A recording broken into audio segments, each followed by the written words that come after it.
Gen Z is so soft. Your grandfathers actually went out and died in wars, while you sit on the couch playing war video games. Actually, it turns out that Gen Z is willing to die for something. They're just not willing to die for a country that hasn't given them any opportunities, and politicians who don't give a shit about them. They are, however, willing to die for their own happiness, their own dignity, and freedom. And if you ask me, this is a far more noble cause.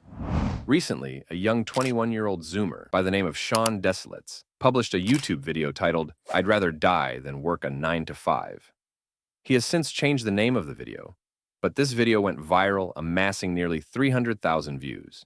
At face value, you might think this video was just an emotional outburst, a rant after a bad day at work. But you would be wrong. This video was actually laced with cold, hard facts and well-thought-out cost-benefit analysis. After this video went viral, a slew of similar videos popped up all over the internet with people echoing the same sentiment. They'd rather die than sacrifice all their time and freedom into making a soulless corporation richer. And they actually make a lot of great, interesting points. You have 24 hours in one day and 365 days in 1 year. In order for life to be worth living, a reasonable amount of that time has to be fun and enjoyable. Not too much to the level of hedonism, but enough to not be constantly miserable. That's really not so much to ask. Let's put all our emotions aside for a second and just focus on cold, hard numbers here. You have 24 hours in a day, 8 hours of which are necessary for sleeping. Some delusional boomers might try to argue in the comments that you can sleep less. But like most boomer logic, this is incredibly stupid when you consider all the negative health consequences that come with a lack of sleep. So this leaves you with 16 hours in a day. We all know the standard workday is 8 hours. So this gives you 8 hours a day for yourself. It's essentially split 50-50. So it seems pretty reasonable, right? Yeah, unfortunately, anyone who actually works knows this is far from reality in the modern economy. First off, you have to commute to and back from work, which generally takes up at least 1 hour total. And we all know working just 8 hours a day isn't enough anymore when you consider all the insane living costs of rent and food these days. A lot of people today who work 10 to 12 hours are still barely getting by and having to live with 5 roommates. On top of this, it's not as if once you clock out of work, the job immediately ends. It should be this way in theory, but these days, with modern technology, your boss can and often does harass you with emails and phone calls all the time, even during your off hours. When you factor in all this time, you have to spend working or doing work-related activities. You probably only end up with 2 or 3 hours per day for yourself at most. The exact amount, of course, depends on the individual, but the general sentiment I see these days is that I work all day, get 1 or 2 hours to myself, then rinse and repeat the process. So, if we're talking about a life where you have to be miserable for 20 to 22 hours in exchange for having 2 to 4 hours for yourself that you can enjoy, it's a complete rational, logical train of thought that it's better to just not live. It's not just some emotional, impulsive reaction. By the way, if you're personally feeling this way, please don't actually hurt yourself. There's actually a way you can use this mentality to escape your situation, which we'll talk about soon. So far, we've only talked about hours in a day, but when we zoom out a bit and look at days in the year, the picture becomes even more grim. In America, the standard practice, as we all know, is 2 weeks of vacation in exchange for 50 weeks of work. If we do the math here, we see that 2 is about 3.8% of 52. This means that you're expected to trade 3.8% of enjoyment for 96.2% of misery.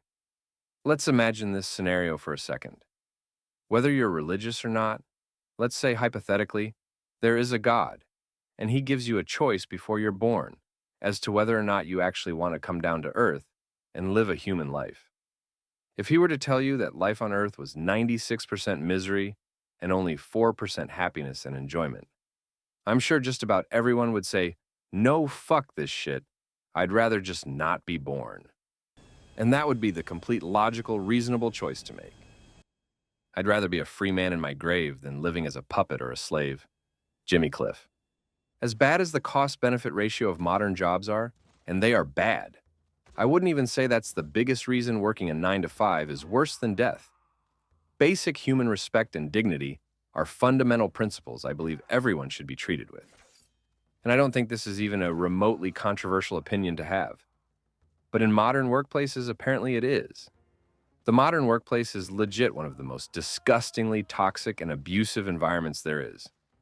Bosses are constantly screaming, spitting on, and verbally abusing employees, a lot of times just out of ego. There's a hierarchy system of higher-ups and peasants, which is just feudalism renamed and rebranded. They look down on and treat people in lower corporate positions as if they're less than human, even though those workers actually do most of the work. The funny thing is, we inherently know these behaviors are disgusting and terrible. We would never tolerate it if this went on in any other environment. If a husband treated his wife like this, we would instantly tell her to leave him. If you had a friend who treated you this way, you probably wouldn't be friends for long.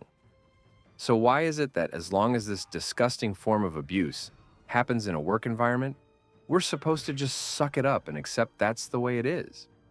Gen Z is constantly being criticized as sensitive snowflakes in the workplace because they refuse to put up with this nonsense. But they got it completely backwards.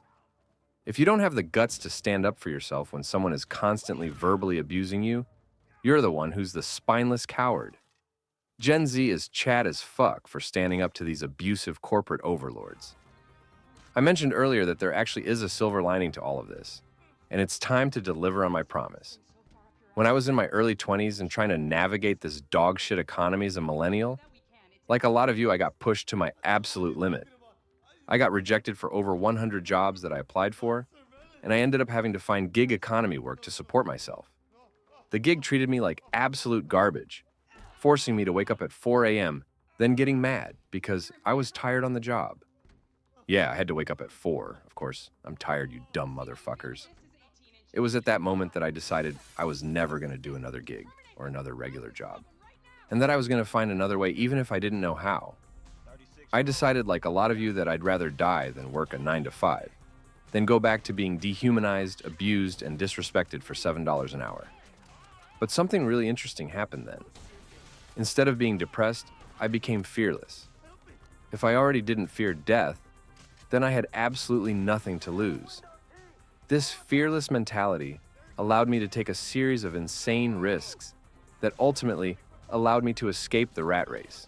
I did several clinical trials where they tested pharmaceutical drugs on me and used this money to eventually travel the world and escape the 9 to 5 grind. People today often ask me how I had the courage to do all that. And when I look back on it, it wasn't some special talent I was born with or anything like that. It was simply that I just got pushed to the brink to where I no longer feared death and had nothing to lose. And the thing is, I see myself in a lot of you. A lot of you are looking for ways to escape this insanely horrible society and economy we live in and find alternative paths to happiness and fulfillment. But to venture off the traditional path means you're going to take huge risks, and that's going to require a lot of courage. But you guys are already off to a much better start than I was. It took me until my mid-20s to realize that I'd personally rather die than work a 9 to 5. And again, that was the realization that gave me the courage to no longer fear death and take the necessary risks I needed to escape society. But you guys are realizing this way earlier than I did. You already have the fearlessness and courage to get started on your own path of escaping the 9 to 5. Now you just have to figure out which specific way you want to do it. From traveling to van life to extreme survivalism, there are many different ways to escape society, and I've put them all in a comprehensive tier list video for you, which you can check out right here. I'll see you there.